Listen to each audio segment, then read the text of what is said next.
আমিও যেই সিস্টেমে আসছি, তুমিও সেই সিস্টেমে দুনিয়াতে আসছো। আবার যেদিন বিদায়ের আওয়াজ হবে, আমারও 3টা কাফন, তোমারও কিন্তু 3টা কাফন। আমি বক্তা, আমি টাকাওয়ালা, এই সম্মানে একটা কাফন কেউ বাড়াইয়াও দিবে না। একটা রিক্সাওয়ালা গরিব মরিয়া গেলে গরিব হওয়ার কারণে একটা কাফন কেউ কমাইয়াও দিবে না। সবার বেলায় কাফনের সংখ্যা 1, কাফনের কালার হবে আলাদা। হুজুরদের কাফনের কালার একরকম, অন্যদের কালার হবে আর এক রকম। কে হুজুর না, কে পীর, কে মুরিদ, কে আলেম, কে মূর্খ, কে ইমাম, কে মুক্তাদি, কে ডাক্তার, কে রোগী, কে ধনী, কে গরিব, সবার বেলায় কাফন হবে 3টা, কালার হবে সমান। কাফনের উপরে লেখা থাকবে বড় হুজুরের লাশ থাকবে।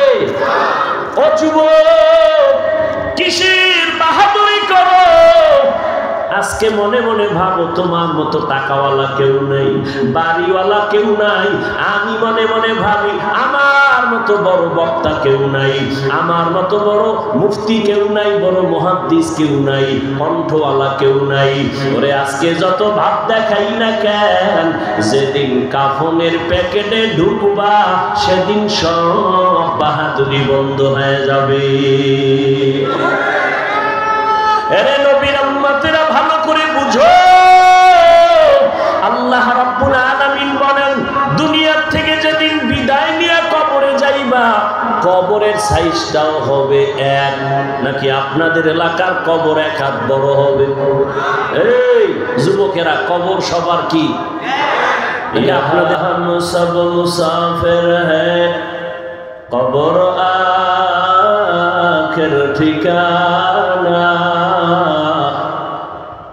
कोई आगे रवाना है, कोई पीछे रवाना, कोई आगे रवाना है, कोई पीछे रवाना। हकीकत खुल जाएगी बवक्त इम्तिहान तेरे,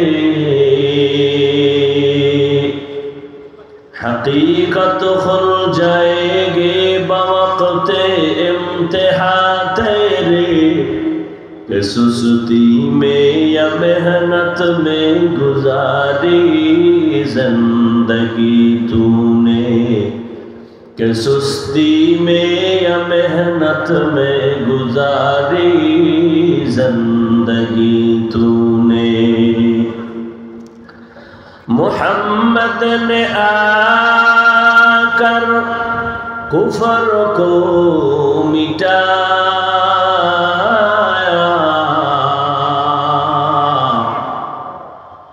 मोहम्मद ने आकर कुफर को मिटाया, कुफर को मिटाकर सदाकत बताया, कुफर को मिटाकर सदाकत बताया। ঐতিহ্যবাহী মৌলভীবাজার আয়োজিত 3 দিন ব্যাপী ওয়াজ মাহফিল ও হালকায় জিকির চরমনায় মাহফিলের নমুনায়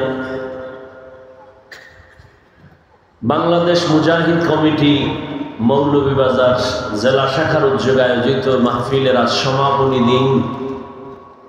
উপস্থিত মুহতারাম সম্মানিত সভাপতি, প্রধান অতিথি আমিরুল মুজাহিদিন হযরত পীর সাহেব হুজুর চরমনাই দামাত বারাকাতুহুম, অন্যান্য হযরত উলামায়ে কেরাম, অত্র অঞ্চলের বিভিন্ন স্থান থেকে আগত আল্লাহ পাকের আশিকিন, জাকিরিন, শাকিরিন, মুহিব্বিন, মুরব্বিয়ান আযম, কলিজার টুকরা আমার সমবয়সী যুবক বন্ধুগণ, স্নেহের ছোট ভাই, পর্দার আড়ালে মাইকের আওয়াজ শ্রবণরতা সম্মানিত মা ও বোনেরা, আল্লাহ পাকের দরবারে শুকর যে আল্লাহ পাক এই ফিতনার যুগে হাজারো লাখো মানুষের মধ্য থেকে বাছাই করে আমাদেরকে পৃথিবীর শ্রেষ্ঠ মজলিস উলামায়ে আহলে হকের মজলিস, গুনাহ মাফের মজলিস, তওবা কবুলের মজলিস, আশিকিন জাকিরিন শাকিরিনদের মজলিসে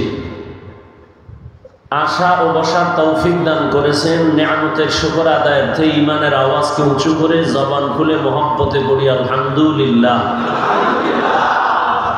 দরুদ ও সালাম সাইয়্যিদুল মুরসালিন রাহমাতুল লিল আলামিন শফিউল মুজনিবিন খাতামুন নবিয়্যিন সৈয়দুস সাকালাইন ইমামুল মুরসালিন শফিয়ে আযম রাসূল আকরাম রহমতে আলম নবিয়ুল আরব আল আজম হাবিব কিবরিয়া আশরাফুল আম্বিয়া সৈয়দুল আম্বিয়া শফিয়ে মাহশর সাকিয়ে কৌসর আকা নামদার মদিনাহ কা তাজদার আফতাব নবুওয়ত ফখরে মওজুদা সৈয়দুল মখলুকা হযরত মুহাম্মদুর রাসূলুল্লাহ। সবাই পড়েন দরুদ পড়লে সওয়াব না গুনাহ? একবার পড়ছেন 3টা পুরস্কার পেয়ে গেছেন। প্রথম পুরস্কার 10টা গুনাহ মাফ হয়ে গেছে, দ্বিতীয় পুরস্কার 10টা নেক আমল নামায় যোগ হয়েছে, তৃতীয় পুরস্কার আল্লাহর দরবারে 10 গুণ মর্যাদা বেড়ে গেছে। বেশি বেশি দরুদের আমল করবেন। সব থেকে বড় একটা পাওয়ারি ঔষধ দরুদ শরীফ, আর একটা হলো আল্লাহর নামের জিকির। এই 2 ঔষধ ব্যবহার করবেন, কোনো মুসিবত নাই, কষ্ট নাই। আর জিকিরের মধ্যে শ্রেষ্ঠ জিকির লা ইলাহা ইল্লাল্লাহ, এটা হলো জিকির জগতের শ্রেষ্ঠ। এই জিকির করবেন, যত মুসিবত হোক, দোকানে ঝামেলা, ব্যবসায় ঝামেলা, অসুস্থ যায় না, মুসিবত, বিভিন্ন সমস্যার সমাধানের 2 মহা ঔষধ আল্লাহর নামের জিকির আর কি দরুদ শরীফ। হাঁটতে চলতে উঠতে বসতে সব সময় এই জিকির আর দরুদ, ধ্যান ও খেয়ালের সাথে লা ইলাহা ইল্লাল্লাহ লা ইলাহা ইল্লাল্লাহ লা ইলাহা ইল্লাল্লাহ লা ইলাহা ইল্লাল্লাহ লা ইলাহা ইল্লাল্লাহ লা ইলাহা ইল্লাল্লাহ লা ইলাহা ইল্লাল্লাহ লা ইলাহা ইল্লাল্লাহ। কার জিকির? জবান খুলেন, কার জিকির? না কোনো হিসাবে? আল্লাহর জিকির সব সময় করব না, বন্ধ রাখবো? অর্থ কি? কোনো ইলাহ নাই আল্লাহ ব্যতীত, কোনো মাবুদ নাই। এটা অন্তরে জমা করা যে আল্লাহ তুমি ছাড়া আমার কেউ নেই, তুমি আমার রিজিক দেনেওয়ালা, আর কেউ হায়াত দেওয়া আল্লাহ ছাড়া আর কেউ, মৃত্যু দেওয়ার মালিক আল্লাহ ছাড়া আর কেউ, রিজিক দেওয়ার মালিক আল্লাহ ছাড়া আর কেউ, সম্মান দেওয়ার মালিক আল্লাহ ছাড়া আর কেউ নাই। এই ধ্যানে আল্লাহর জিকির সব সময় জীবনের আপন বানায় নেন। আল্লাহ যদি কিয়ামতের দিন জিজ্ঞাসা করেন যে তোমার জীবনের সব পাপ মাফ, সব পাপ, ছোট্ট একটা আমল আমাকে দেখাও যে আমলটা শুধু আমার জন্য করেছো, জীবনে যত অন্যায় করছো সব মাপ, একটা আমল দেখাও যে আমলটা শুধু আমার জন্যই করেছো, আমার সন্তুষ্টির জন্য করেছো। কি নিয়ে আল্লাহর কাছে সেদিন দাঁড়াবেন? নামাজ। নামাজ তো মানুষকে দেখানোর জন্য পড়ি, একা একা যখন পড়ি 10 রাকাত পড়তে 5 মিনিটও লাগে না, মানুষের সামনে যখন পড়ি 4 রাকাতে 6 মিনিট চলে যায়। এটা আল্লাহর জন্য হইল? তাহলে হিসাব করেন তো, একা একা জীবনে কোনো একটা আমল আসেনি আল্লাহর কাছে পেশ করতে পারবেন? আল্লাহ জীবনে গুনাই করছি, তবে একটা ছোট্ট আমল আমার আছে, তুমি এই বরকতে আমারে মাফ করো। কি নিয়ে আল্লাহর কাছে দাঁড়াবেন? যদি বলতে পারেন দরুদের আমল নিয়ে আসছি, জিকিরের আমল নিয়ে আসছি, ইনশাআল্লাহ নাজাতের দরজা খুলে যাবে। কমপক্ষে দৈনিক 100 থেকে 300 বার দরুদ শরীফ পড়বেন। সময় থাকলে নামাজের দরুদ, সময় কম থাকলে এই যে ছোট আকারে দরুদ পড়লাম এটা পড়বেন। ওযু সহকারে দরুদ পড়বেন, খেয়াল করবেন ফেরেশতা রসুলের রওজায় আমার দরুদের খবর পৌঁছাইতেছে। যদি এভাবে লাগাতার আমল করতে পারেন আর দরুদ পরে বিছানায় ঘুমায়া যান ওযু সহকারে, ইনশাআল্লাহ ঘুমের ঘরে রসুলের সাথে মোলাকাত হয়ে যাবে। আল্লাহ আমাদের বেশি বেশি দরুদের আমল করার তৌফিক দান করুন। যাদের আয়োজনে আজকের এই মাহফিল, সময় পরামর্শ অর্থ দিয়ে দোয়া করে উপস্থিত হয়ে মাইক লাইট প্যান্ডেলের ব্যবস্থাপনার মাধ্যমে সহযোগিতা যারা করেছেন প্রত্যেককেই আল্লাহ পাকে খেদমতের বরকতে দুনিয়াতে শান্তি, পরকালে মুক্তির ব্যবস্থা করে দিন। গত দুদিন দেশের শীর্ষস্থানীয় হযরত উলামায়ে কেরাম আলোচনা করেছেন, বিশেষ করে আমাদের আধ্যাত্মিক জগতের রাহবার, যাদের বয়ানে কলবের রূহের খোরাক পাওয়া যায়, আখেরাতের সম্বল সঞ্চয় হয়, দুনিয়া বিমুখ হয়ে আখেরাতমুখী হয় অন্তর। এই আলোচনা, রুহানি বয়ান হযরত পীর সাহেব হুজুর করেছেন, আজকেও করবেন ইনশাআল্লাহ। আল্লাহ পাক হযরতের হায়াতে, ইলমে, ইজ্জতে বেশি বেশি বেশি বরকত বাড়ায় দেন। আমিন। সমস্ত উলামায়ে কেরামের ইজ্জত আল্লাহ বাড়ায় দেন। যারা ফেসবুকে আলেমদের বিরুদ্ধে লেখে, মিডিয়ায় বাজে অপপ্রচার চালায়, আল্লাহ ওদের হেদায়েত দান করেন। আমিন। উলামায়ে কেরামের ইজ্জত বাড়লে উম্মতেরও ইজ্জত বাড়ে। উলামায়ে কেরামের ইজ্জত কমলে উম্মতের ইজ্জতও কমে যায়। আর উলামায়ে কেরামের ইজ্জত বাড়বে কেন? কিয়ামত পর্যন্ত আর এক সেকেন্ডের জন্য কোনোদিন নবীজি জমিনে দাওয়াত নিয়ে আসবেন না। নাকি মৌলভী বাজারে নবীজি মাঝে মাঝে আসেন? কি আপনাদের ধারণা কি আসেন? ঢাকা বাইতুল মোকাররমে নবী আসেন? সত্য কথা বলেন, নবী কিয়ামতের আগে আসবেন? কথা বলেন না কেন ভাই? কোন সাহাবায়ে কেরাম আসবেন? কোন আইম্মায়ে কেরাম আসবেন? বড় বড় ইমাম আবু হানিফা, ইমাম আহমদ বিন হাম্বল, ইমাম মালিক, ইমাম শাফিঈ রাহিমাহুল্লাহ কেউ আসবেন? ইমাম বুখারী, ইমাম তিরমিজি, ইমাম মুসলিম কেউ আসবেন? বড় তাদের পরে যারা ছিলেন আউলিয়ায়ে কেরাম, মুজাদ্দিদ আল ফেসানি, বড় পীর আব্দুল কাদের জিলানী, খাজা মাইনুদ্দিন চিশতি আজমিরি, আব্দুল কুদ্দুস গাঙ্গুহি, কাসেম নানতবী, রশিদ আহমদ গাঙ্গুহি রহমতুল্লাহ আলাইহি আসবেন? কথা বলেন, সত্য কথা বলেন। কারণ আমরা তো জান্নাতে যেতে চাই। আপনারা কোথায় যেতে চান? জান্নাতে। জান্নাতে যে যাবেন, জান্নাতের পথ লয়ে এত ভেজাল। কেউ বলে কবরে সিজদা দাও, এটাই সঠিক পথ। কেউ বলে মাজারে দাও, কেউ বলে পীরের পায়ে দাও, এটাই সঠিক পথ। কারণ এই পথ লয়া লাগছে পেঁয়াজ। সঠিক জান্নাতের পথের সন্ধান পাবেন কোথায়? বলে সঠিক সন্ধান আছে কোরআন হাদিসে। কোথায়? কিন্তু কপাল খারাপ, কোরআনও পড়তে পারেন না, হাদিসও পড়তে জানেন না। উপায় কি আপনার? কিয়ামত পর্যন্ত একমাত্র পথ আর উপায় হলো কোরআন সুন্নাহর আলোকে উলামায়ে আহলে হক, পীর মাশায়েখের পথ অনুসরণ করে চলা। এছাড়া কোনো পথ আর খোলা নাই। অতএব এই বর্তমান দুনিয়ায় যারা উলামায়ে আহলে হক থেকে আলাদা থাকবে, এদের দুনিয়াও বরবাদ, আখিরাত বরবাদ। আল্লাহ হেদায়েত দান করুন। আমি সংক্ষিপ্ত দু চারটা কথা বলবো, দোয়া নেওয়ার জন্য আসছি।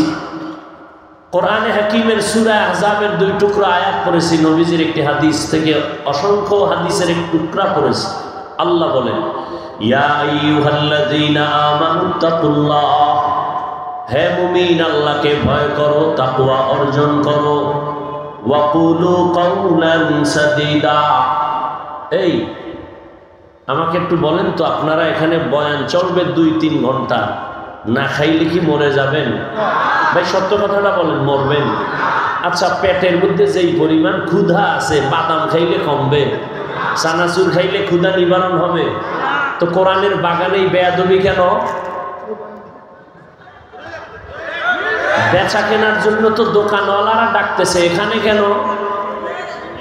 এটা তো এমন একটা বাগান, এখানে বসে চিন্তা করা উচিত আল্লাহ আমার উপরে রহমত দিলেন কিনা, আমি তওবার দরজা পেলাম কিনা, চোখে পানি নিয়ে বিদায় নিতে পারি কিনা, গুনাহমুক্ত হইয়া যেতে পারি কিনা। সেই পেরেশানি থাকলে বাদাম খাওয়ার টাইম করি, মোবাইল নিয়ে ব্যস্ত থাকার সময় করি। এ দুনিয়ার ধান্দায় পড়ে আছে, সব সময় তো মোবাইল চালান। কোরআনের বাগানে এসে কি মোবাইল না চালাইলে জীবন নষ্ট হয়ে যাবে? নাকি আমাকে দেখাইতেছেন আপনি একটা মোবাইলওয়ালা? তো কেন? যদি বলেন যে বয়ান রেকর্ড করব, তো আপনার বয়ান 200 হাত দূরে বৈশা মোবাইল ধরলে রেকর্ডও ভালো হবে না, আর ছবিও ভালো। কথা বলেন না কেন? বরং আপনার কাজটা নিখুঁতভাবে মিডিয়াওয়ালারা করতেছে, করে না? আপনি প্রয়োজন মনে করলে সকালে বয়ানটা ডাউনলোড করে নিতে পারেন। এই বুদ্ধিও যদি আপনাদের না থাকে তো কচু গাছ খুঁজেন, আর বেঁচে থেকে লাভ কি আপনার? এই বুদ্ধিও যদি না থাকে। আল্লাহ হেদায়েত দান করুন। আল্লাহ বলেন তাকওয়া অর্জন করো, আকুলু কাউলান সাদীদা, জবানের দ্বারা যা বলো সঠিক সত্য শালীনভাবে বলো। লাভ কি? ইউসলিহ লাকুম আমালাকুম, লাভ হলো বিনিময় আল্লাহ তোমার জীবনের ত্রুটিযুক্ত আমলকে ত্রুটি মুক্ত করে নিবেন, কবুল করে ফেলবেন। দ্বিতীয় লাভ ওয়ায়াগফির লাকুম যুনুবাকুম, তোমাদের জীবনের সব গুনাহ আল্লাহ মাফ করে দিবেন। আমাইয়ুতিল্লাহা ওয়া রাসূলাহু, যারা আল্লাহ এবং তার রাসূলের তাআত করবেন, অনুসরণ করবেন, ফাকাদ ফাজা ফাউজান আযীমা, অতঃপর তাদের বিজয়টা হবে চূড়ান্ত বিজয়। চূড়ান্ত বিজয় মানে বিনা হিসাবে জান্নাত। রহমতের নবী বলেন মাইয়াজমানলি মা বাইনা লাহিয়াইহি ওয়া মা বাইনা রিজলাইহি আজমান লাহুল জান্নাহ। নবী বলেন হে উম্মত, দুইটা জিনিস হেফাজতের যদি জিম্মাদারি নাও, আমি নবী তোমাকে জান্নাতে নেওয়ার জিম্মাদারি নিব। কয় জিনিস? প্রথম জবানের হেফাজত করো, দ্বিতীয় লজ্জাস্থানের হেফাজত করো। যদি এই দুই জিনিস হেফাজতের যদি জিম্মাদারি নাও, আমি নবী ওয়াদা করলাম তোমাকে না নিয়ে জান্নাতের বাগানে যাব না। আয়াতেও বলে আল্লাহ জবানের কন্ট্রোল করো, হাদিসের মাধ্যমেও নবী বলেন জবানটাকে কন্ট্রোল করো। হাতের কন্ট্রোল করতে বলেন নাই, চোখ বলেন নাই, কানের বলেন নাই, জবানের বললেন কেন? বলে পুরো বডির ভেতরে জবান একটা মারাত্মক অস্ত্রের নাম। বলে কেমন মারাত্মক? হাদিসে পাকে রহমতের নবী বলেন প্রতিদিন সকাল বেলা জবান থেকে হাত পানা চায় আল্লাহর কাছে, কান পানা চায়, চোখ পানা চায়, অন্তর পানা চায়। ও আল্লাহ, জবানের উল্টা পাল্টা ব্যবহার থেকে আমরা পানা চাই। না জানি কোন কথা বইলে আবার কোন ভেজাল লাগায় দেয়। জবান এমন একটা অস্ত্র, বেলেটের মতো চতুর্পার্শ্বে ধার। বেলেট ডানে মারবেন কাটে, বামে টানবেন কাটে, বেলেট দিয়া যেদিকে টান দিবেন কেটে যাবে। জিহ্বাটা এমন একটা অস্ত্র, ডানে মারবেন কেটে যাবে, বামে মারবেন কেটে যাবে।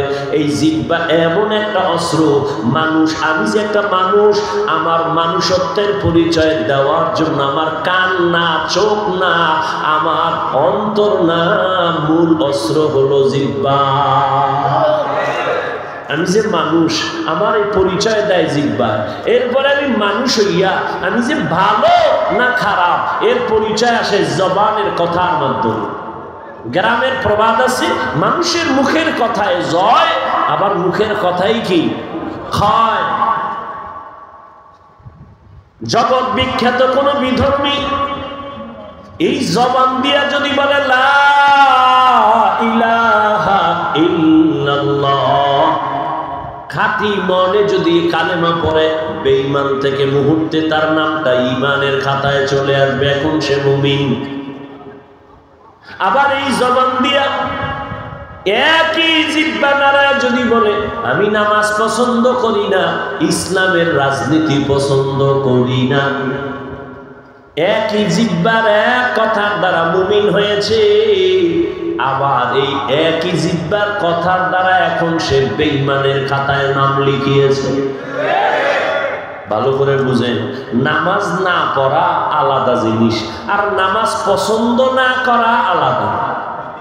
নামাজ কেউ পড়ে না, তাকে গালি দেওয়া যাবে না, কিন্তু নামাজ যদি কেউ পছন্দ করে না, তাকে ছাড় দেওয়া যাবে না। ব্যবধান আছে না নেই?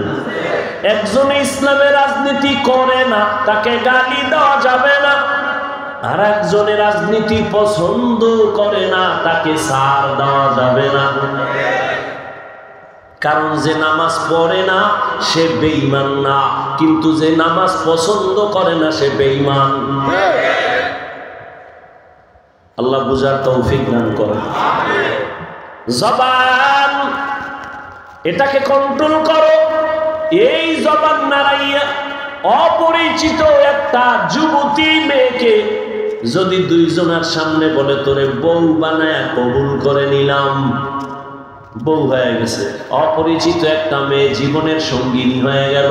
আবার এই জবানটা নাড়ায়া যদি আবার আপন সঙ্গিনীটাকে বলেন তুমি তালাক, জীবনে তোরে অপরিচিত হয়ে গেল। বিচারক চেয়ারে বসে যদি আদালতে জবানটারে নাড়াইয়া ফাঁসির আসামিকে বলে তুমি খালাস, ফাঁসির আসামি ফুলের মালা পরে বাসায় যাবে।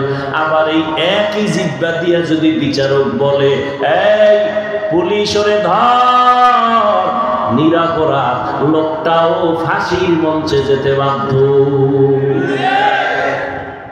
এজন্য আল্লাহ বলেন জবানটারে কন্ট্রোল করো, হেফাজত করো।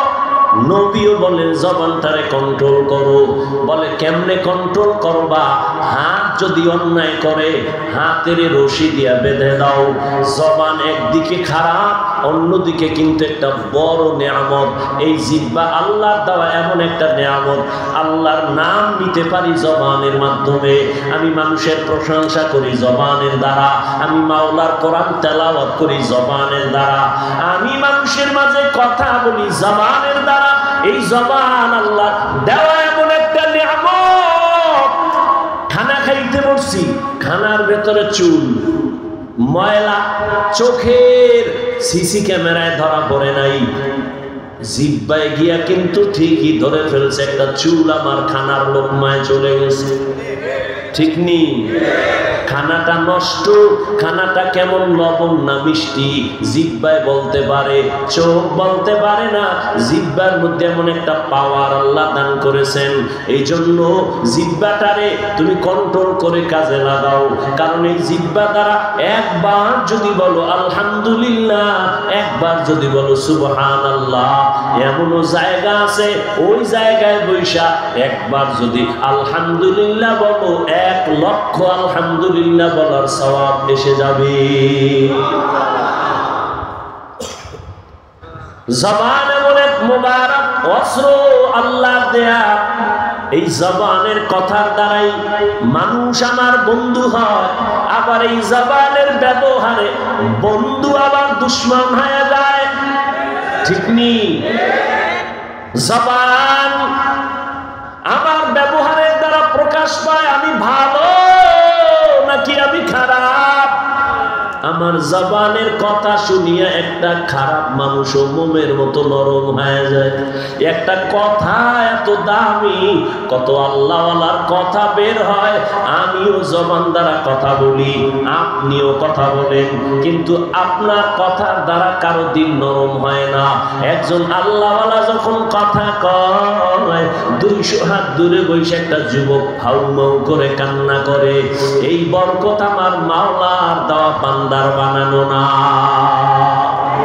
আতিনা ফি দারে দুনিয়া না হাসান, আতিনা ফি দারে উকবা না হাসান ইয়া গিয়াসাল মুস্তাগীসিন ইহদিনা লিফতিখারা বিল উলুমে ওয়াল গিনা হর গরিদে নেকো তু তৈয়ার হ্যায় जो न मांगे उससे तू बेजार है। আল্লাহ বলেন জবানটারে কন্ট্রোল করো হে মুমিন। বলে হাত অন্যায় করে কেমনে কন্ট্রোলে নিবা? বলে রশি দিয়া বেঁধে দাও। পা অন্যায় করে রশি দিয়া বাঁধো। চোখ যদি তোমার বেগানা দেখে বারবার অন্যায় করে চোখের মধ্যে কালা রঙের পর্দা লাগায় দাও, পট্টি লাগায় দাও। কান যদি খারাপ কথা শুনে কানটারে কন্ট্রোল করো, পট্টি দিয়ে আটকায় দাও। কান আটকানো গেল, চোখ অন্যায় করলে আটকানো যায় সহজে, হাত অপরাধ করলে আটকায় দেওয়া যায়, পা অন্যায় করে আটকানো যায়। কিন্তু জবানটারে কেমনে আটকাবেন? এটা যে এত দৌড়ানো দৌড়ায়, এই জিহ্বাটা এমন একটা অস্ত্র। ও বাবা নজর করে দেখেন, এই মাইকে কথা বলি, বিদ্যুতের চার্জ যায়, ব্যাটারি চলে, ব্যাটারির চার্জ চলে যায়, বিদ্যুতের বিল দিতে হয়। আর আমার মাওলা কেমন দয়ার মালিক, দুনিয়াতে আসার পর থেকে জবানের মেশিন চালু হয়ে গেল। এই জবান দিয়া মেশিন চালু কইরা লক্ষ লক্ষ কথা সাপ্লাই হয়ে গেল। এই কথাগুলো যে সাপ্লাই হয়, এই মেশিন কে বানাইলো? ওই মেশিনের তেল কে দেয়, পেট্রোল কে দেয়, অকটেন কে দেয়? একবার যদি চিন্তা করো, তিনি আর কেউ না, তিনি আমার আল্লাহ। हकीकत से तू दुनिया बेखबर है, दुनिया की नुमाइश पर नजर है। नमी गोयम के आज दुनिया जुदा बाश बहरकारे के बाशी बा खुदा बाश। जिसते दुनिया आज खुदा गाफिल बुदर मैं आमाशो नकरा हो फरजिंदोजा। জিহ্বা দিয়ে কথা বলে, এত কথা, ঘুমের ভিতরেও কথা, যেখানে কথা লাগে না হেন কথা, ঠিক নি? কিন্তু কোনদিন দেখছেননি জিহ্বা ব্যথা করে? করে কথা বলতে বলতে মাথা ব্যথা করে, গাল ব্যথা করে, ঠোঁট ব্যথা করে, কোনদিন জিহ্বা ব্যথা করে না। কার কুদরত? কাদের কুদরত দারি বার কামাল, আনতা রব্বি আনতা হাসবি জুল জালাল। তুহি কাদের জলিলুল্লাহ জাহাদার, বহর হালে তুহি মেরা নিগাহদার। তোমার আমার মতো কত গোলাম, হাত ভালো, চেহারাও ভালো, সব ঠিক আছে, মুখে খানা দিয়া খায় ঠিক, কিন্তু জবানে কথার আওয়াজ নাই। আছে না নাই? এর যুবক, আল্লাহ যদি তোমার জবানটারে বন্ধ করে দিত, আল্লাহ পারতেননি? যদি আল্লাহ জবান বন্ধ করতেন, বলো তুমি মোবাইলে বাজে কথা কেমনে বলতা? জবানটারে কন্ট্রোল কেমনে করবা? আল্লাহ বলেন কন্ট্রোল করো। কেমনে? হাতের যেমনে করছো রশি দিয়া বাঁধছো, জিহ্বাটারে রশি দিয়া বাঁধো, যাবে? সুই সুতা দিয়া সেলাই করো, সম্ভব? তাহলে কষ্টে লাগাও, কয় তাও সম্ভব না।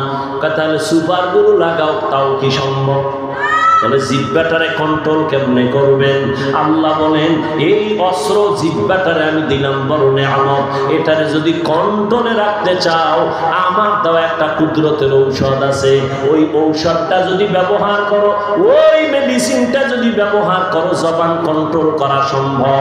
আর ওই মেডিসিনটা তোমার আব্বার থেকে পাইবা না, মায়ের থেকে, গর্ভ থেকে নিয়ে আসা যাবে না, দুনিয়ার কোনো ফার্মেসিতে গেলেও পাইবা না। ওই মেডিসিন আল্লাহর দেওয়া একটা কুদরতের মেডিসিন, ওই মেডিসিনের নাম হলো তাকওয়া। মেডিসিনের নাম কি? তাকওয়া। তাকওয়া মানে আল ইহতিরাজ আনিল মাসিয়া, আল্লাহকে ভয় করে গুনাহ থেকে নিজেকে বাঁচাইয়া রাখা। আল্লাহকে ভয় করার নাম তাকওয়া। আমি এখানে যদি আপনাদের প্রশ্ন করি, আল্লাহকে আপনারা কারা কারা ভয় করেন? সবাই হাত উঁচু করে অনেকে বলবে হুজুরদের থেকে আমরা আল্লাহর অনেক ভয় করি, যদিও নামাজ পড়ি না, দাড়ি রাখি না, তবে দিল তাজা। এরকম চালাক আছে না নাই? আপনি নামাজ বাদ দিয়াও বলেন আল্লাহকে ভয় করি, আর আমি নামাজ ঠিক মতো পড়িয়াও বলি আমি আল্লাহকে ভয় করি। আমি টুপি মাথায় দিয়া বলি আমি আল্লাহকে ভয় করি। আপনি টুপি না দিয়া বলেন আল্লাহকে ভয় করি। আমি পর্দা করে বলি আল্লাহকে ভয় করি। আপনি পর্দা না করে বলেন আল্লাহকে ভয় করি। আমি হালাল খাইয়া বলি আল্লাহকে ভয় পাই। আপনি হারাম খাইয়াও বলেন আল্লাহকে ভয় করি। দোনো দলের ভয় কি সমান? কোনদিন সমান না। হারকে দারাত খৌফে হক দার দিল মাদাম জান্নাতুল মাওয়া দেহাত ও রামাকাম জুজবা হাকচি জে মাখাজ ইনসুজা ফজলে উআ মস্তি দর জুমলা জাহা। আল্লাহর ভয়ের নাম তাকওয়া। সবাই বলে ভয় করি, আসলে ভয়ের হাকিকত আমি জানি না। বলে ভয়টা কেমন? বলে সন্তান মা বাবাকে ভয় করে, তার প্রমাণ কি? বলে মা বাবার সামনে সন্তান অপরাধ করে না কেন? বলে মাইরের ভয়, পিটার ভয়, বেতের বাড়ির ভয়। ঠিক নেই? ছাত্র ওস্তাদের ভয় করে, প্রমাণ? বলে শিক্ষকের সামনে ছাত্র অন্যায় করে না, শাস্তির ভয়। ঠিক যেই মানুষ আমার আল্লাহকে ভয় করবে, ওই বান্দা গলায় ছুরি লাগাবে, দাড়িতে ছুরি লাগাবে না। हर के दारम खौफ हक दर दिल मदाम जन्नतुल मावा देहत ओ रामका। ओ যুবক, তুমিও মুসলমান, আমিও মুসলমান। তোমার আমার আল্লাহ কি দুইজন না এক? সত্য কথা বলো, তোমার আমার নবী। এই যুবকেরা, তোমার আমার নবী, তোমার আল্লাহ আমার আল্লাহ, তোমার কাবা আমার কাবা, তোমার ধর্ম আমার ধর্ম, তোমার কোরআন আমার কোরআন, তোমার কালেমা আমার কালেমা। দুনিয়াতে আসছি তাও কিন্তু এক। শুধু মৌলভী বাজারের মানুষগুলো আসার সময় দুনিয়াতে লঙ্গি ভরে আসছিল। আমিও যেই সিস্টেমে আসছি, তুমিও সেই সিস্টেমে দুনিয়াতে আসছো। আবার যেদিন বিদায়ের আওয়াজ হবে, আমারও 3টা কাফন, তোমারও কিন্তু 3টা কাফন। আমি বক্তা, আমি টাকাওয়ালা, এই সম্মানে একটা কাফন কেউ বাড়াইয়াও দিবে না। একটা রিক্সাওয়ালা গরিব মরিয়া গেলে গরিব হওয়ার কারণে একটা কাফন কেউ কমাইয়াও দিবে না। সবার বেলায় কাফনের সংখ্যা এক, কাফনের কালার হবে আলাদা। হুজুরদের কাফনের কালার একরকম, অন্যদের কালার হবে আর এক রকম। কে হুজুর, কে হুজুর না, কে পীর, কে মুরিদ, কে আলেম, কে মূর্খ, কে ইমাম, কে মুক্তাদি, কে ডাক্তার, কে রোগী, কে ধনী, কে গরিব, সবার বেলায় কাফন হবে 3টা, কালার হবে সমান। কাফনের উপরে লেখা থাকবে বড় হুজুরের লাশ। থাকবে? ও যুবক, কিসের বাহাদুরি করো? আজকে মনে মনে ভাবো তোমার মতো টাকাওয়ালা কেউ নেই, বাড়িওয়ালা কেউ নাই। আমি মনে মনে ভাবি আমার মতো বড় বক্তা কেউ নাই, আমার মতো বড় মুফতি কেউ নাই, বড় মুহাদ্দিস কেউ নাই, কণ্ঠওয়ালা কেউ নাই। ওরে আজকে যত ভাব দেখাই না কেন, যেদিন কাফনের প্যাকেটে ঢুকবা সেদিন সব বাহাদুরি বন্ধ হয়ে যাবে। এরে নবীর উম্মতেরা ভালো করে বুঝো, আল্লাহ রাব্বুল আলামিন বলেন দুনিয়ার থেকে যেদিন বিদায় নিয়ে কবরে যাইবা, কবরের সাইজটাও হবে এক। নাকি আপনাদের এলাকার কবর 1 হাত বড় হবে? এই যুবকেরা, কবর সবার কি নাকি আপনাদের টাকা বড়? সবার কবরের সাইজও হবে এক। কবরের মধ্যে মাটি দিয়া পাড়াইয়া সবাই যখন চলে যাবে, ফেরেশতা আসবে, দুইজন প্রশ্ন করবে, তিনটা তাও এক। আমার বেলায় যে প্রশ্ন, আপনাদের বেলায় একই প্রশ্ন। তিনটা প্রশ্ন করা হবে। রবের পরিচয় দাও, ধর্মের পরিচয় দাও, রহমাতুল লিল আলামিনের পরিচয় দাও। এই তিনটা প্রশ্নের জবাব যারা কবরে দিতে পারবে, নবী বলেন তার কবর হবে রওজাতুম মির রিয়াজিল জান্নাহ। আর এই তিনটা প্রশ্নের জবাব যারা দিতে পারবে না, নবী বলেন তাদের কবর হবে হুফরাতুম মিন হুফারিন নার। কারা পারবে জবাব দিতে? আমরা হুজুরেরা। কোন গ্যারান্টি? ওরে গ্যারান্টি যদি থাকতো, আমি মাওলানা হইয়া মরলে কবরের জবাব দিতে পারবো, এই গ্যারান্টি যদি থাকতো, তাহলে সাহাবায়ে কেরাম জান্নাতের টিকিট হাতে পাইয়া জীবন ভর কান্না করতেন না। রহমতের নবী বলেন, আমি আমার হুজরায় রাতের বেলা এশার নামাজ পড়ে ঘুমায় গেলাম, হঠাৎ করে আমার কানের মধ্যে কান্নার আওয়াজ। এই গভীর রাতে মসজিদে নববীর মধ্যে কে কান্না করে? আমি উঠিয়া নজর দিয়া দেখি কেউ না, একজন আল্লাহর গোলাম, আমার কলিজার টুকরা জান্নাতি প্রথম সাহাবী আবু বকর নামাজে দাঁড়ায় কাঁদতেছে। জাহান্নামের আযাবের ভয়ে কান্নার আওয়াজ। এই হলো ভয়। তাদের ইখলাস কত সুন্দর, সাহাবায়ে কেরামের তাকওয়া কত সুন্দর, নামাজ কত সুন্দর, তেলাওয়াত কত সুন্দর, পর্দা কত সুন্দর, সন্তানের হক, স্ত্রীর হক, প্রতিবেশীর হক, ভাইয়ের হক, মা বাবার হক, সব বেলায় তারা এত সুন্দরভাবে আল্লাহর মহব্বত নিয়ে করেছেন। আবার জান্নাতের টিকিট আমার মাওলা দিয়ে দিয়েছেন দুনিয়াতেই। এরপরেও তারা নামাজে দাঁড়ায় কান্না করেন। ওমরে ফারুকের কান্নার আওয়াজ, ওসমান জিন্নুরাইনের কান্নার আওয়াজ, হযরত আলী রাদিয়াল্লাহু আনহুম আজমাইনদের কান্নার আওয়াজ। এত কান্না কেন? আল্লাহর আদালতে কেমনে দাঁড়াবেন সেই ভয়, অন্ধকার কবরে গিয়া একা কেমনে থাকবেন এই ভয়। এই ভয়ের নাম তাকওয়া। এই তাকওয়া যদি অন্তরে জমা করতে না পারেন, কোন বয়ান শুনবেন, বয়ানের ফলাফল আসবে না। এই তাকওয়া থাকে কই? নবী বলেন আত-তাকওয়া হাহুনা, আত-তাকওয়া হাহুনা, আত-তাকওয়া হাহুনা। তাকওয়া এটা অন্তরে থাকে, অন্তরে থাকে, অন্তরে থাকে। বলে কেমনে তুমি তাকওয়া অর্জন করবা? মায়ের গর্ভ থেকে আল্লাহর ভয় আর তাকওয়া নিয়ে কেউ জন্ম নেয় না। তাকওয়া এটা অর্জন করা লাগে। বলে কোথা থেকে অর্জন করবা? লিকুল্লি শাইইন মা'দিনুন ওয়া মা'দিনুত তাকওয়া কুলুবুল আরিফিন। ভালো জিনিস রাখার প্রত্যেকটা গোডাউন আছে, আর তাকওয়ার গোডাউন হলো আল্লাহর প্রিয় বান্দা আহলুল্লাহ, তাদের কলব হলো তাকওয়ার গোডাউন।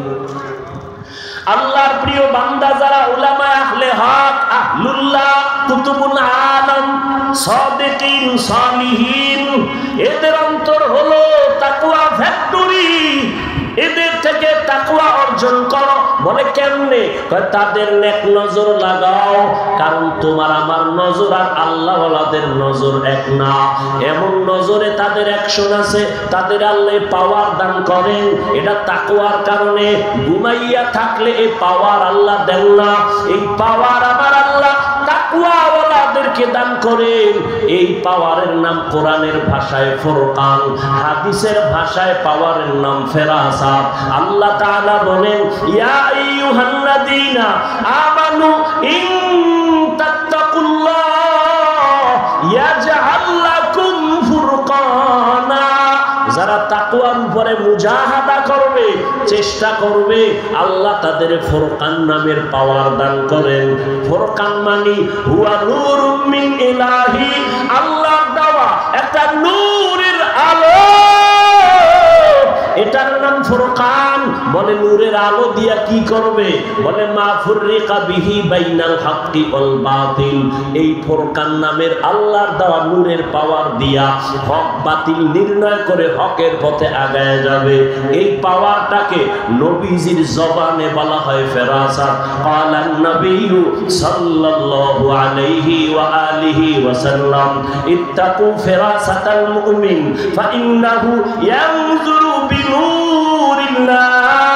ও দুনিয়ার উম্মতেরা, আল্লাহর বিশেষ বান্দাদের ফেরাসাতের পাওয়ারকে ভয় করো, কারণ তারা অনেক কিছু দেখে যা তুমি দেখো না। তারা দেখে নিজের চামড়ার চোখ দিয়া না, আমার মাওলার দেওয়া নূরের আলো দিয়া তারা দেখতে পায়। খলিফাতুল মুসলিমিন ওমর ফারুক রাদিয়াল্লাহু তাআলা আনহু খুতবা দিতেছেন জুমা।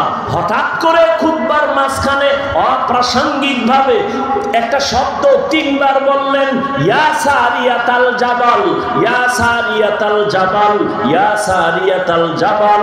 এই সারিয়া, পাহাড় পাহাড় পাহাড়। সারিয়া কই? কয় ওমর যেখানে খুতবা দেয় সেখান থেকে 2000 কিলোমিটার দূরে। সুবহানাল্লাহ। না কয় হাজার? 2000 কিলোমিটার দূরে সারিয়া। ইরানের জমিনের মধ্যে যুদ্ধ চলে, যুদ্ধের মধ্যে শত্রু চতুর্মুখ থেকে আসতেছে, পেছনে পাহাড়। ওমর বলে সারিয়া, পাহাড়কে পেছনে মিশাইয়া যুদ্ধ চালাও, শত্রু সামন দিক থেকে আসবে, মোকাবেলা করো, পাহাড়কে পিছনে নাও। সারিয়াকে জিজ্ঞাসা করা হলো, 2000 কিলোমিটার থেকে দূর থেকে তুমি ওমরের আওয়াজটা কেমনে পাইলা? কয় পাশে বৈশা আওয়াজ দিলে যেমনি শুনে তেমনি শুনেছি। এ পাওয়ার কে দিছেন? এই পাওয়ার বিড়ি টান্নেওয়ালারে আল্লাহ দিবেন, গাঞ্জা খোরেরে দিবে, বেপরদাওয়ালাকে দিবেন। এ পাওয়ার দিবেন তাকওয়াওয়ালা। তাকওয়া কাদের আছে? যারা গুনাহ করে না। যারা গুনাহ শুধু করে না এতটুকু না, গুনাহ তো করেই না, গুনাহ যদি হয়ে যায় তওবা করতেও দেরি করে না। গুনাহ করা আর হইয়া যাওয়া কি এক? হ্যাঁ, গুনাহ করা এক জিনিস, হয়ে যাওয়া আর এক জিনিস। যারা তাকওয়াওয়ালা এরা গুনাহ তো করবেনই না, হয়ে গেল তওবা করতে দেরি করবে না। ওয়া আম্মা মান খাফা মাকাম রাব্বিহি ওয়া নাহান নাফসা আনিল হাওয়া ফাইন্নাল জান্নাতা হিয়াল মাওয়া। আল্লাহ পাক বলেন, আমার আদালতে দাঁড়াইয়া হিসাব দেওয়ার ভয় যারা নিজেদের গুনাহ থেকে বাঁচায় রাখবে, ও নবী জানায় দেন তাদের ঠিকানা হবে জান্নাতুল মাওয়া। এই তাকওয়া অন্তরে ঢুকাও, আল্লাহওয়ালাদের নেক নজর লাগাইও। আল্লাহওয়ালাদের নজরের মধ্যে পাওয়ার আছে, আছে না নাই? আল্লাহওয়ালার নজরে পাওয়ার। এরে আল্লাহর বান্দা, হাদিসেও আছে। উদাহরণটা এভাবে আমি বলি, আপনাদের এলাকায় দেখবেন বিভিন্ন ফসলের ক্ষেতের মধ্যে জুতা টানায়। জুতা দেখছেন নি? কেন?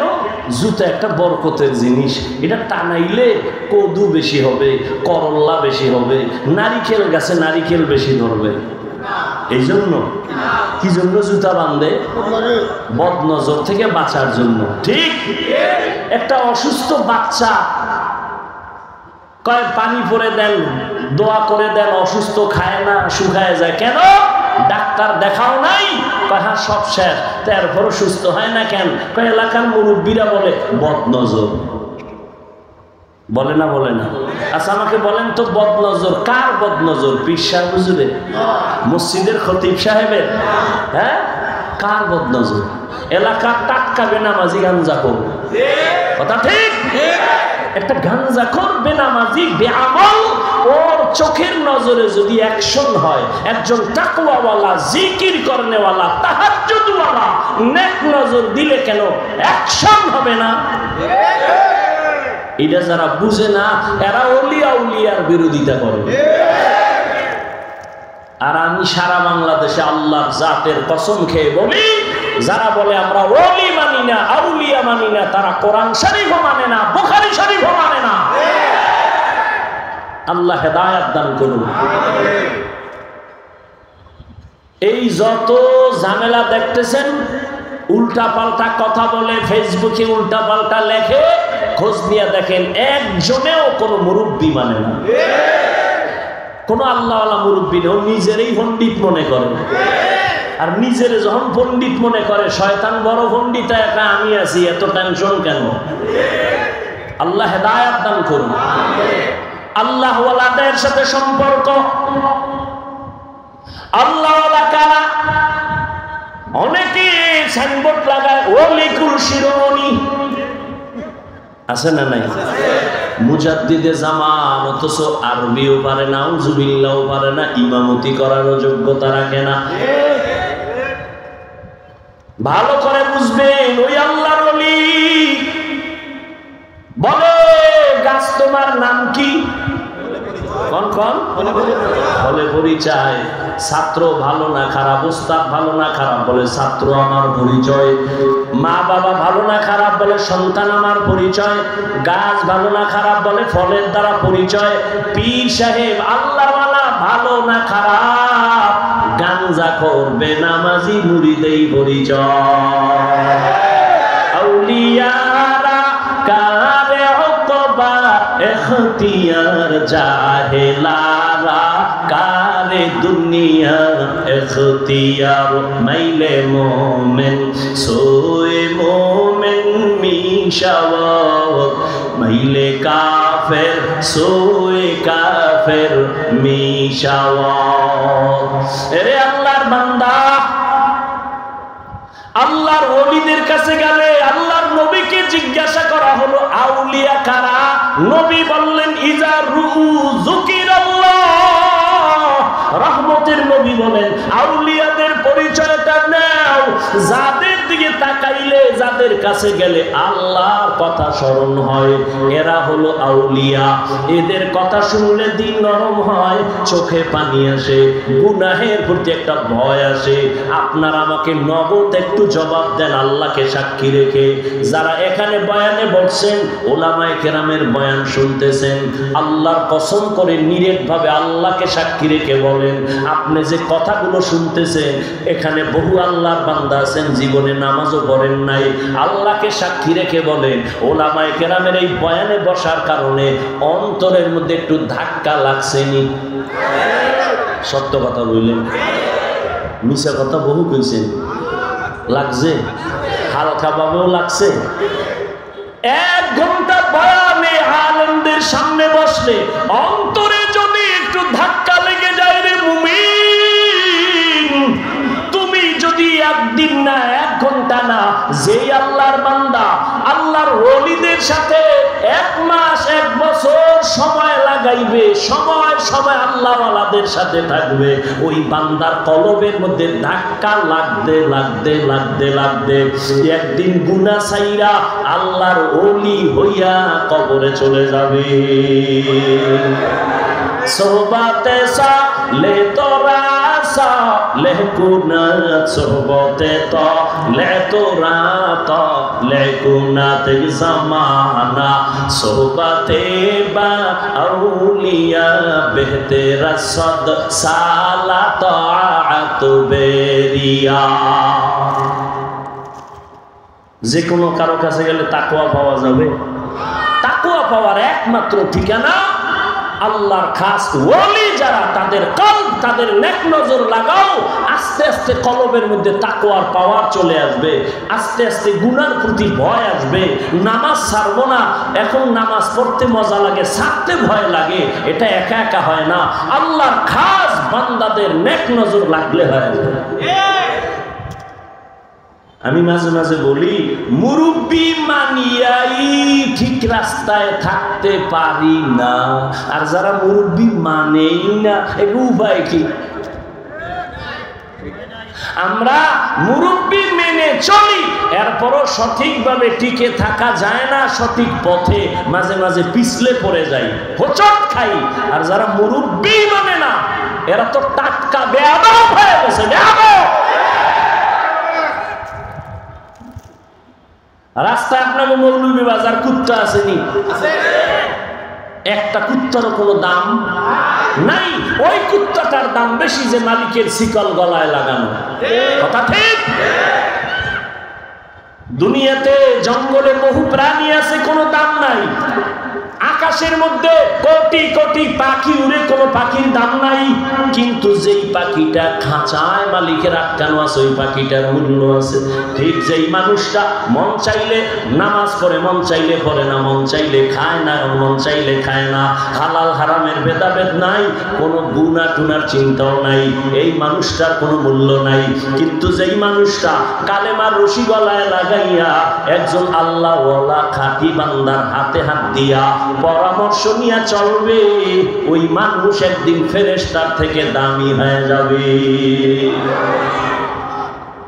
বুঝেননি বাবা কথা? কি বুঝেন? ওলিয়া উলিয়া লাগে না, আল্লাহওয়ালা লাগে না। আমি এখানে বৈশাই কিন্তু আজকে বলছি, নবী আসবেন না, সাহাবায়ে কেরাম আসবেন না, আল্লাহওয়ালা কেউ আসবেন না, আইম্মায়ে কেরাম আসবেন না, ইমাম বুখারী ইমাম মুসলিম আসবেন না, কেউ আসবেন না। জান্নাতে যাব পথও চিনি না, আছে কোরআন হাদিসে পড়তেও জানি না। উপায় কি? একমাত্র উপায় কোরআন হাদিসের অভিজ্ঞ খাঁটি আল্লাহওয়ালা তাকওয়াওয়ালা, যাদের বয়ানে দিল নরম হয়, চোখে পানি আসে, এদের সংস্রবে সোহবতে গিয়া জান্নাতের পথ নিয়ে চলা, এর বাইরে চলা ধ্বংস ধ্বংস ধ্বংস। আল্লাহ হেদায়েত দান করুন। আরো আস্তে করে বলে, সিলেট তো শাহজালালের পুণ্যভূমি। শাহজালাল কে ছিল? গাঞ্জাখোর। আল্লাহর এত পেয়ারা বান্দা যে আল্লাহর মহব্বতে পড়িয়া জীবনে বিয়াই করে নাই। আর তুমি এমন মাইয়ার পিছে সারা রাত মোবাইলে চ্যাটিং করতে গিয়া মাওলারই ছিল না। তুমি বউয়ের গোলাম হইয়া আল্লাহকে ছেড়েছো, আর শাহজালাল আল্লাহর গোলাম হইয়া বিয়া ছেড়েছে। আর তুমি হেন বইয়া চাপাবাজি করো, আমি শাহজালালের ভক্ত। তো ধোকাবাজার ভণ্ডকে। তুমি গাঞ্জা খাইও ভক্ত, তুমি নামাজ বাদ দিয়ে ভক্ত, তো ভণ্ডকে। একমাত্র শাহজালাল, শাহপরান, শাহ মাখদুম, শাহ আলী খান জাহান আলী, এ সমস্ত আল্লাহওয়ালাদের নিরেট ভক্ত, দাড়িওয়ালা, টুপিওয়ালা, নামাজিরা। আর বাকিরা সব ভণ্ড ভণ্ড ভণ্ড। আল্লাহ হেদায়েত দান করুন। আরো আস্তে করে বলুন। এখন আর এক ভেজাল কি কয়, মাজারের ভিতরে গান বাজনা হয়, এটার ঘুরে লাও। মাথার চুলের মধ্যে একজনে উদাহরণ দিছে, উকুন হইছে, তার মানে কল্লা খাইটা ভালাও। হ্যাঁ, চুলের মধ্যে উকুন হয় না?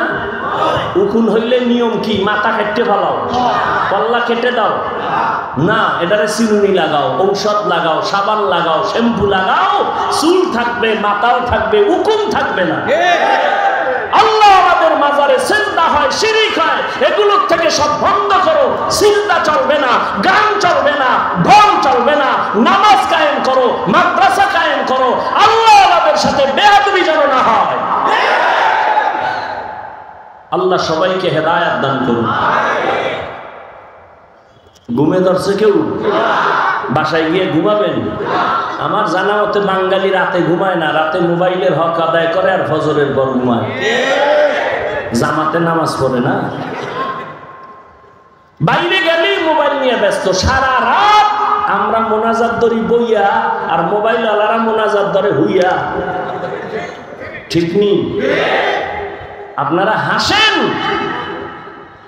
যুবকেরা মোবাইল দেখতে দেখতে চেহারা নষ্ট হয়ে গেছে, কার্টুন দেখতে দেখতে নিজেরা কার্টুন হয়ে গেছে, খবর নেই, চরিত্র নষ্ট হয়ে গেছে। ও যুবক, 40 বছর পর্যন্ত তোমার চেহারার উজ্জ্বলতা যাবে না, 25 বছরে চেহারা নষ্ট কেন বলো তো? সারা রাত গুনাহ করেছো, আল্লাহ বেজার, মা বাবার অভিশাপ লাগছে তোমার কপালে। আল্লাহওয়ালাদেরকে দেখেন, বসেন, দিলটা নরম করেন, একটু চোখে পানি নিয়ে এরপরে বাড়িতে যান। জীবনভর তো কম ঘুমান নাই, আজকে শেষ। এই ইজতেমা আগামীকাল হবে না। আল্লাহর ওলি বয়ান করবেন, দোয়া করবেন, একটু চোখের পানি নিয়ে মা বাবার জন্য দোয়া করে যাবেন। নিয়ত করা যায় তো ইনশাআল্লাহ? কি নিয়ত করা যায় সবাই? মৌলভীবাজারের মানুষ একটু বয়ান শুনে সে দোয়া করে যাবেন, হযরত পীর সাহেব হুজুরের হাতে হাত লাগায় একটু দোয়া নিয়ে যাবেন। দোয়া লাগে না? এই যুবক, দোয়া লাগে না? আল্লাহর কসম করে বলি, জাতের কসম, জীবনের সফলতার জন্য তোমার লাগবে দোয়া। সব থেকে তোমার বড় দোয়া মা বাবার দোয়া, দ্বিতীয় স্থানে তোমার শিক্ষকের দোয়া, তৃতীয় জায়গায় তোমার উলামায়ে কেরাম মুরব্বীদের দোয়া। তাদের দোয়া ছাড়া আগানো যাবে না। দোয়া যেমন তাদের পাওয়ার, ঠিক তাদের বদদোয়া তেমন আগুন। মা বাবার বদদোয়া আগুন, আলেমদের বদদোয়া আগুন, শিক্ষকের বদদোয়া আগুন। যুবক, পায়ে হাত রেখে বলি, জীবনে পারলে মা বাবার দোয়া নিও, যদি না পারো পায়ে ধরে বলি বদদোয়া নিও না। নিলে কি হবে? মরার আগে পঙ্গু হয়ে যাবি, গাড়ির চাকার তলে মাথা ঢুকে যাবে, টের পাবি না। খবরদার, শিক্ষকদের সাথে বেয়াদবি করে বদদোয়া নিও না। দোয়া নাও, না পারলে চুপ, বদদোয়া নিও না। পায়ে হাত রেখে বলি, উলামায়ে কেরামের দোয়া নিও, যদি সুযোগ না থাকে অনুরোধ, অন্তত বদদোয়া নিও না। বদদোয়া বড় খারাপ জিনিস। মরার আগে কপাল পুড়ে যায়, মরার আগে পঙ্গু হয়ে যায়। শিক্ষকের সাথে বেয়াদবি জুলুম, মা বাবার সাথে বেয়াদবি জুলুম, উলামায়ে কেরামের সাথে বেয়াদবি জুলুম। আর সব জুলুমের বিচার হবে মরার আগে। রাসূলের সহিহ হাদিস, জুলুমের বিচার মরার পরে না আগে? মরার আগে। সাবধান, এই যত ঝামেলা দেখতেছো বাংলাদেশে, এর একমাত্র কারণ উলামায়ে কেরামের সাথে বেয়াদবির ফলাফল। আর মৌলভীবাজারের মানুষ সাফাবাজি করে চায়ের দোকানে বইয়া, দেশ স্বাধীন নাকে তেল লাগায় ঘুমাও। আমি ঢাকায় বলেছি, মুসলমানের সন্তান ঘুমাতে পারে না। কেন? তুমি মৌলভীবাজারে ঘুমাইতেছ, আর ঢাকার শহরে কিছু আম্মা জানেরা সাংবাদিক সম্মেলন করে, আমরা দেহ ব্যবসা করে খাইতাম, আমগো অধিকার ফিরাইয়া দাও। এজন্য বলি, মুসলমানের সন্তান তো নাকে তেল লাগায় ঘুমাবে স্বাধীন। এ জমিনে উলামায়ে কেরাম কোরআন সুন্নাহর কথা বলবে, কোন বেঈমান বেনামাজি সুদখোরের অনুমতি লাগবে না যেদিন। মুসলমানের সন্তান নাকে তেল লাগায় ঘুমাবে স্বাধীন। এই দেশের মসজিদ আর মাদ্রাসায় কমিটির মধ্যে বেনামাজি সুদখোর থাকবে না যেদিন। নাকে তেল লাগায় ঘুমাও। মুসলমান ঘুমাতে পারে না, মুগ্ধ কেন? আবু সাইদ কেন? দিনের জন্য, কোন দলকে ক্ষমতায় উঠাবার জন্য আর কোন দলকে নামানোর জন্য নয়, আল্লাহর জন্য, রাসূলের জন্য, কোরআনের জন্য, দ্বীনের জন্য একবার না বারবার মুসলমান জীবন দিতে হবে। কোন দলের জন্য, কোন ব্যক্তির জন্য, একমাত্র আল্লাহর জন্য, দ্বীনের জন্য। একবার না বারবার। কাফনের কাফন কিনে রেডি রাখো, জীবন ডাক আসলে ময়দানে হাজির। কোন নাস্তিকের সামনে মাথা নত করা যাবে? আল্লাহ হেদায়েতের দৌলত দান করুন। আরো মহব্বতে বলেন। বাড়ি যাবেন এখন?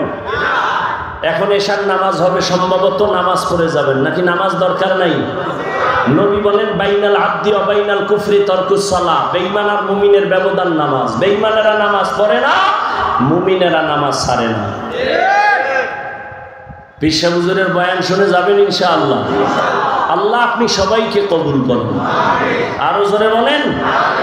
আরো অনেক মুরব্বী, মোরলগঞ্জ, বাগেরহাটের পীর সাহেব হুজুর আসেন, বয়ান করবেন, রুহানি বয়ান, যে চোখে পানি চলে আসবে, গুনাহ ছেড়ে দিতে রেডি হয়ে যাবেন। বহু সুদখোর, ঘুষখোর, বেনামাজি র্যাবের বেতের বাড়ি আর আর্মির শাসনে নয়, একমাত্র খাঁটি আল্লাহওয়ালাদের কান্নাওয়ালা বয়ানে আজ তসবিহ আর টুপি পাগড়ি মাথায় নিয়েছে ওলামা। এজন্য আমি বলি, আল্লাহর কসম, এই জাতিকে ওলামায়ে কেরাম যা দিয়েছে, দুনিয়াতে আর কেউ তা দেয় নাই। যদি বলেন দিছে, আমি বলবো 5 টাকা দিলে 5000 টাকা নিয়ে তলে তলে আপনাকে ফকিন্নি বানায় দিছে। নিঃস্বার্থভাবে দিয়েছে ওলামায়ে কেরাম। আল্লাহ বুঝার তৌফিক দান করেন। এখন যদি একটা আবদার করি, পূরণ করবেন নি? হ্যাঁ, ইসলাম চাই হুজুর, ইসলাম চাই, কিন্তু বোর্ডের আগের রাইতে হাদিয়া পাইয়া কেবলা ঘুরে আলাইছে। ঠিক নি? হুজুর দিয়া কি হইব? হুজুরের দিয়া কিছু হবে না। আমি বলি স্লোগান পাল্টায় কও, হুজুর ছাড়া কিছু হবে না। হ্যাঁ, তবে এতটুকু লক্ষ্য রাখতে হবে যে ইসলামের ব্যানার আর লেবাস লাগায় কোনো বাতিলের হাতে যেন ঈমান বিক্রি না হয়। আল্লাহ হেদায়েত দান করুন। আরো মহব্বতে বলেন। আবদার হলো এই বিশাল আয়োজনের জন্য একটু বিসমিল্লাহ বলে পকেটে হাত দিবেন, আর একজনের পকেটে না, নিজের পকেটে দিয়া 1000, 500, 100 যা পারেন দিবেন নি।